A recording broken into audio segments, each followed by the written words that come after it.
Bismillahirrahmanirrahim. Alhamdulillahirabbil Tapi waktu Mi'raj, kalau kita sudah beriman dengan Isra, kita harus beriman juga dengan Mi'raj. Mi'raj itu dari Masjidil Aqsa ke Sidratil Muntaha. Ihdinas siratal mustaqim. Assalamualaikum warahmatullahi wabarakatuh. Alhamdulillahi rabbil alamin. والعاقبة للمتقين ولا عدوان إلا على الظالمين أشهد أن لا إله إلا الله رب العالمين وأشهد أن سيدنا محمدا سيد الأنبياء والمرسلين اللهم صل على سيدنا محمد وعلى آله وأصحابه أجمعين عباد الله hadirin hadirat peserta halaqah maghrib pada Masjid Raya Baitur Rahman yang kita cintai ini, para pendengar radio Baitur Rahman di mana saja Anda berada,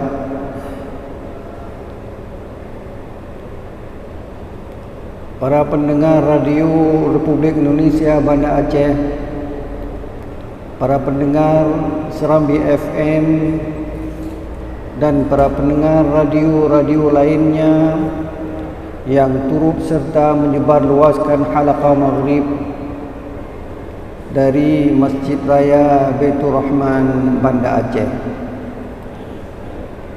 Marilah kita panjatkan puji dan syukur kepada Allah Subhanahu wa taala.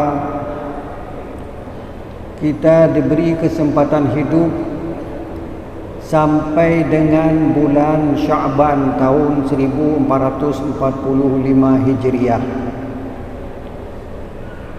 Kita sekarang sudah berada di bulan Sya'ban. Artinya habis bulan Sya'ban langsung masuk bulan Ramadan. Rasulullah atau para ulama berdoa, Allahumma barik lana fi Rajab wa Sya'ban wa ballighna Ramadan. Ya Allah, berikanlah keberkatan hidup kepada kami sejak bulan Rajab, bulan Sya'ban, dan panjangkan umur kami hingga sampai bulan Ramadan. Bulan Rajab telah lewat. Di situ ada peristiwa besar yang diberi nama dengan Al-Isra wal Mi'raj. Isra, perjalanan malam. Rasulullah diperjalankan oleh Allah Subhanahu wa taala dari Masjidil Haram ke Masjidil Aqsa. Perlu kita ingat, sekarang Masjidil Aqsa berada dalam kekuasaan orang Yahudi, bangsa terkutuk. Tadi imam berdoa dan kita sama-sama mengaminkan, mudah-mudahan Masjidil Aqsa itu kembali ke tangan orang Islam. Di zaman Khalifah Umar bin Khattab, Masjidil Aqsa diserahkan kepada Khalifah Umar bin Khattab.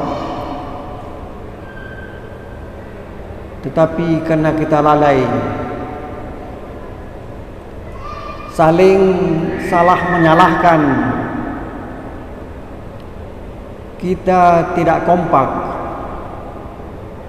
akhirnya kita lemah. Padahal Allah selalu mengingatkan kita bahwa persatuan antara orang yang telah mengucapkan dua kalimat syahadat perlu dijaga agar kekuatan mereka tetap sempurna. Tapi apa terjadi? Sedikit saja berbeda, sudah kita persoalkan, seolah-olah dia menjadi musuh kita. Antara negara A dengan negara B berbeda, tidak saling membantu. Akhirnya Masjidil Aqsa sekarang berada di tangan orang Yahudi. Kesalahan jelas di pihak orang Islam. Mereka sudah menguasainya, dengan mudah direbut oleh orang Yahudi atau Israel.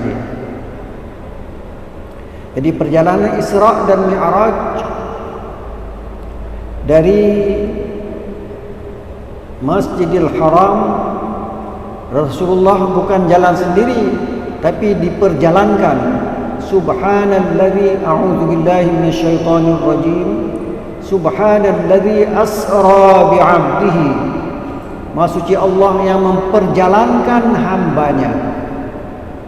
Kalau sudah campur tangan Allah, yang kita anggap tidak mungkin, itu mungkin. Dulu zaman Rasulullah SAW, orang pergi dari Masjidil Haram ke Masjidil Aqsa sebulan, jauh, karena pakai transportasi unta. Ya Allah ketika memperjalankan hambanya sebentar saja. Dan sekarang Allah sudah memperlihatkan kepada kita, kalau saya misalnya ada orang yang memberi tiket untuk pergi ke Jakarta jam 8 pagi take off, sekitar jam 2 jam kemudian, jam 10 atau setengah 11 saya sudah sampai Jakarta. Kemudian saya makan siang. Sesudah itu saya naik lagi pesawat. Jam 6 sudah sampai di Aceh. Kalau dulu itu tidak mungkin, tapi kemajuan ilmu pengetahuan mengatakan itu serba mungkin.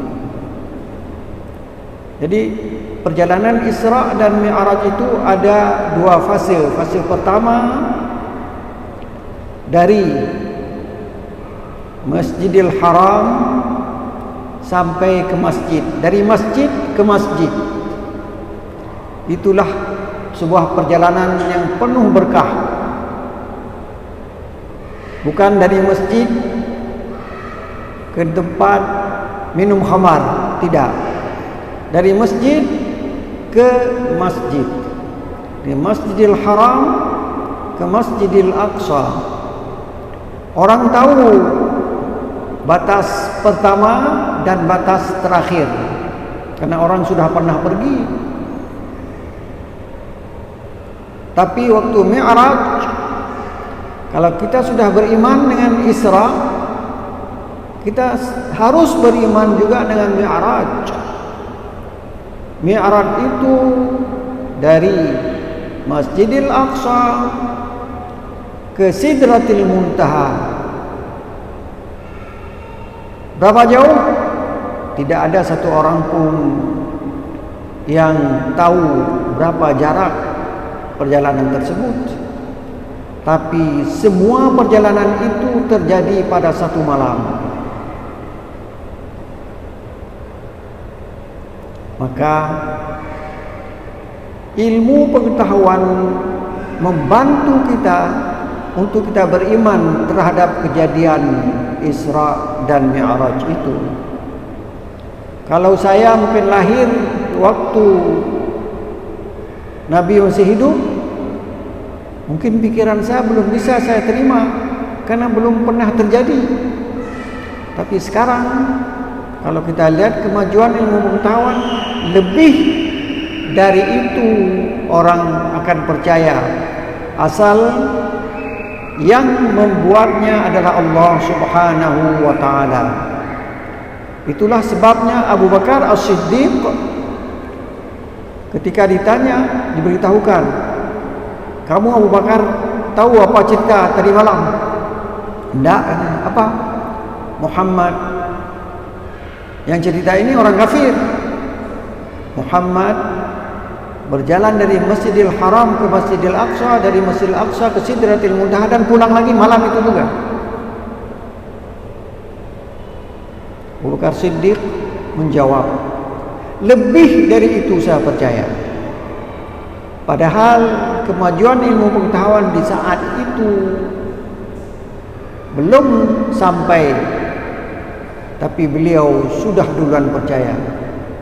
Kita sekarang ilmu pengetahuan sudah mengantarkan kita pergi ke Jakarta pagi jam 8, jam 6 sudah ada di Banda Aceh. Kalau ada yang lebih cepat lagi, mungkin jam 3 sudah ada di Banda Aceh. Ada yang lebih cepat lagi, jam 12 sudah ada lagi di Banda Aceh, dan seterusnya dan seterusnya. Itu yang terjadi di bulan Rajab. Kita sudah dengar ceramah beberapa tempat menceritakan hal tersebut, dan oleh-oleh yang dibawa dari Isra dan Mi'raj itu adalah salat. Kalau zakat itu melalui Jibril, puasa melalui Jibril. A'udzubillahi minasyaitonirrajim. Ya ayyuhalladzina amanu kutiba alaikumusyiyamu kama kutiba alal ladzina min qablikum la'allakum tattaqun. Akhir bulan ini, akhir bulan Sya'ban, masuk bulan Ramadan. Allah membuka pintu kepada kita umat Islam yang sudah mengucapkan 2 kalimat syahadat, berbuat amal saleh di bulan Ramadan, mengantarkan orang itu menjadi orang bertakwa. Jadi jalan masuk untuk bertakwa terbuka lebar pada bulan Ramadan. Mudah-mudahan Allah memberi kesempatan hidup kepada kita hingga sampai kepada bulan Ramadan itu. Hadirin berbahagia, hidayah Allah diberikan kepada siapa saja. Syahru a'udzu billahi minasyaitonir rajim. Syahru Ramadan alladzi unzila fihi al-Qur'an hudan linnas. Di bulan Ramadan turun ayat-ayat Al-Qur'an menjadi hidayah, petunjuk kepada seluruh umat manusia tanpa kecuali. Apakah dia beriman atau dia belum beriman, tapi Al-Quran tetap menjadi hidayah kepada orang yang ada di dunia ini. Misalnya, wailul lil mutaffifin, celaka orang yang curang. Orang Islam curang, celaka. Orang kafir juga celaka. Orang percaya kepada seseorang, tapi waktu kita lihat dia curang, tanpa kita tanya siapa dia, agama apa dia, keturunan apa dia, kita tidak percaya lagi. Kalau curang dalam surat Al-Mutaffifin tadi adalah kalau dia menimbang untuk orang lain dikurangi. Kalau orang menimbang untuk dia lihat apakah cukup, sempurna atau tidak. Wa idza kaluhum aw wazanuhum yukhsirun. Kalau dia menimbang untuk orang lain dikurangi. Kalau dia orang lain menimbang untuk dia harus betul. Mana boleh begitu. Timbangan itu untuk kita dan untuk orang lain, bukan untuk kita saja. Itulah hidayah kepada semua manusia tanpa kecuali iman, beriman dia atau tidak beriman. Kemudian di awal surat Baqarah, Dzalikal kitab hudan lil muttaqin. Petunjuk kepada orang yang sudah beriman dan sudah bertakwa. Di situ diajarkan kepada kita bagaimana kita salat. Harus kita berwudu lebih dahulu. Berwudu bagaimana? Al-Quran mengatakan kita mulai dengan membasuh muka dan seterusnya dan seterusnya. Sudah diajarkan bagaimana kita berwudu. Kemudian zakat. Bagaimana kita mengeluarkan zakat? Diatur dalam Al-Quran. Haji, wa atimmul hajja wal umrata lillah. Rupanya ibadat haji itu sudah ada sebelum agama yang dibawa oleh Nabi Muhammad itu turun. Itu sudah ada dalam ajaran para nabi sebelumnya. Wa atimmu, sempurnakan. Yang sudah ada itu disempurnakan oleh baginda Rasulullah SAW. Bagaimana sehingga orang yang naik haji harus mengikuti apa yang disuruh oleh Allah melalui Nabi Muhammad SAW. Jadi hidayah itu dibagi dua. Ada hidayah untuk semua orang. Kulu washrabu wala tusrifu. Makan dan minum, tapi tidak boleh berlebih-lebihan. Apakah dia sudah mengucapkan asyhadu an la ilaha illallah wa asyhadu anna muhammadar rasulullah atau tidak? Asal makan berlebihan, sakit. Sakitnya macam-macam. Kadang-kadang kita lihat dia masih muda, sudah kena penyakit. Mungkin dia salah untuk makan. Dia sering dijamu oleh orang. Makanan itu dimakan semaunya. Nyo hana payah bayu. Dia lupa jauh BE. Begitulah. Maka sakitlah dia kena israf, melewat batas dalam makan. Kulu washrabu, kita disuruh makan dan minum, tapi jangan berlebih-lebihan. Tanpa dilihat kita beriman atau tidak. Tapi kalau untuk salat, kita harus beriman lebih dahulu, baru kita salat. Kalau tidak, salat kita tidak ada faedahnya, tidak ada pahalanya. Inna salata tanha 'anil fahsya'i wal munkar. Salat itu yang sempurna dapat mencegah orang yang melakukan salat dari fahsya dan munkar. Kejadian fahsya dan munkar sudah bertambah lagi di Aceh. Ada satu istilah yang kita belum pernah dengar, baru beberapa bulan kita dengar, begal. Saya waktu dibilang begal itu apa?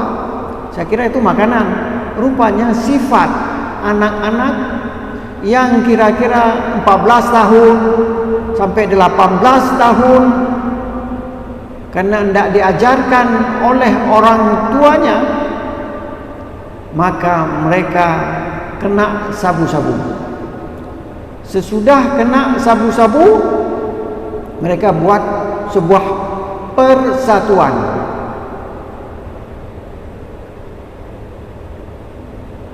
Persatuannya persatuan nekat.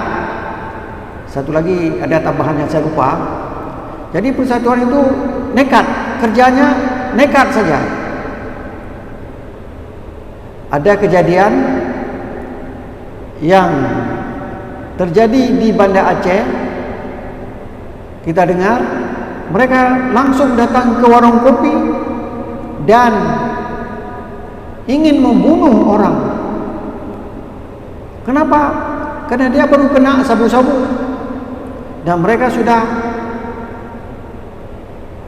sepakat untuk nekat. Yang penting kita bunuh siapa saja. Inilah salat tidak dapat mencegah itu, karena mereka tidak pernah salat. Waktu kecil tidak disuruh oleh orang tuanya salat. Kenapa? Orang tuanya sibuk, ayahnya sibuk, mamanya juga sibuk. Anaknya diserahkan kepada pembantu. Pembantu juga sibuk. Sibuk dengan apa? Dengan HP. Jadi anak itu buat semaunya. Nanti kalau pulang ayah, yang penting anak saya ada di rumah, selesai. Padahal dia sudah nonton film, entah film apa, di HP-nya, sehingga dia kena sabu-sabu. Sudah itu baru dia sepakat membuat sebuah pekerjaan yang saya sebutkan tadi, begal. Tapi kata orang, ini di Aceh tidak banyak. Walaupun tidak banyak, di Luk Ismawe ada, di Banda Aceh juga ada beberapa tempat ada. Itu sudah merisaukan kita, sudah membuat kita tidak tenang. Satu hari saya beritahukan kepada penjaga mik di Masjid Raya Baitur Rahman. Saya bilang, jam 4 nanti akan datang orang Malaysia, akan tahajud di masjid ini. Maka tolong dibuka mik, dijaga, dibuka pintu. Orang tersebut tidak berani pulang ke rumahnya. Karena kalau pulang ke rumahnya jam 3:30 dia harus pergi kemari. Dia takut begal. Ada orang yang mabuk di tengah jalan, dibacok dia. Jadi kacau. Aceh ini sudah mulai kacau. Dan siapa dekingnya sampai sekarang belum diketahui. Siapa yang membuat itu? Siapa yang ada di belakang kejadian tersebut? Sedang dicari. Kita akan tanya kepada polisi, kita akan tanya kepada WH, kita akan tanya kepada yang bertanggung jawab. Apa itu? Sebabnya mungkin kita duga karena sabu-sabu, tapi sampai mereka buat sebuah perkumpulan, itu pasti ada yang mengaturnya di belakang. Kita harus hati-hati. Padahal innas salata tanha 'anil fahsya'i wal munkar. Mudah saja kalau kita mengarahkan anak kita sejak kecil sudah melakukan salat. Waktu diajak ke dalam perkumpulan tersebut, kita tidak mau. Jadi dimulai dari kita. Al-Quran memberi petunjuk. A'udzu billahi minasy syaithanir rajim. Bismillahirrahmanirrahim.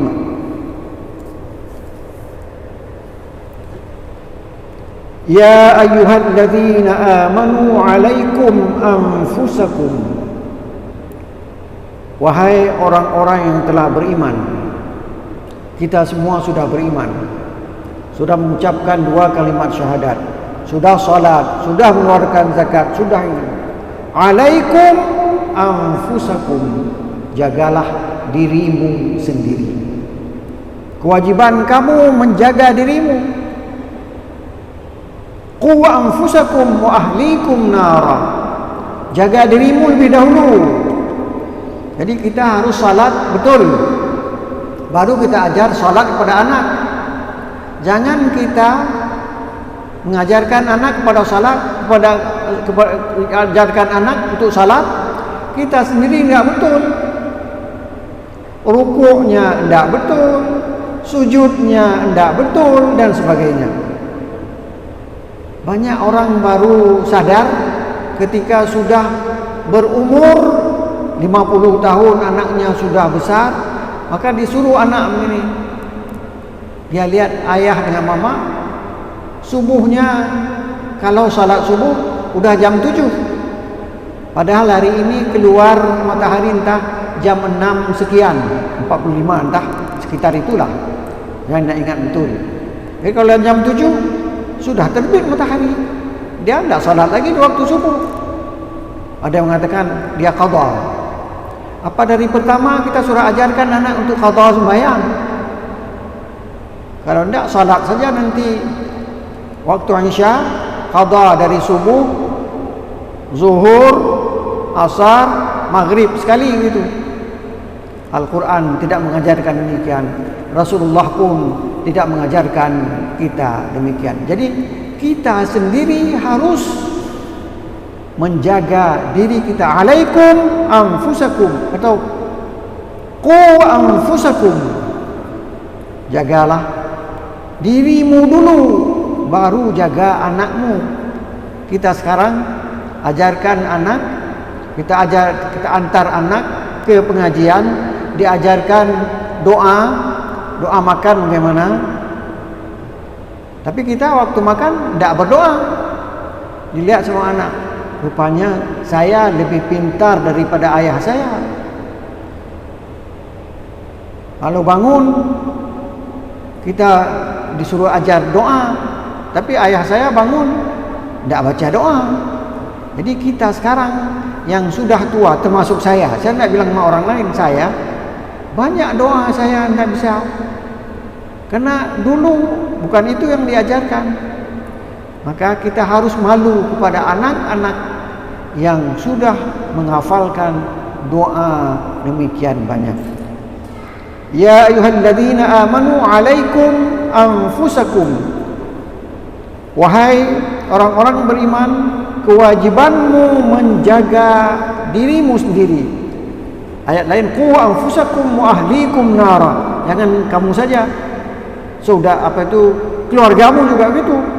La yadurrukum man dhalla. Orang lain sesat, tidak salat, tidak puasa, tidak zakat, la yadurrukum. Dia tidak membuat kamu mudarat kena tindakan dia itu. Idza tadaitum, apabila kamu telah mendapat hidayah daripada Allah Subhanahu wa taala. Jadi begal sudah terjadi, itu karena pendidikan dalam keluarga tidak sempurna. Kesalahannya ada di orang tua laki-laki dan orang tua perempuan. Marilah kita kembali belajar agama walaupun kita sudah tua, agar kita dapat mengajarkan anak-anak kita. Mudah-mudahan Allah memberi petunjuk kepada kita dan kepada keluarga kita dan kepada seluruh umat Islam yang ada bersama kita. Wabillahi taufiq wal hidayah. Wassalamualaikum warahmatullahi wabarakatuh.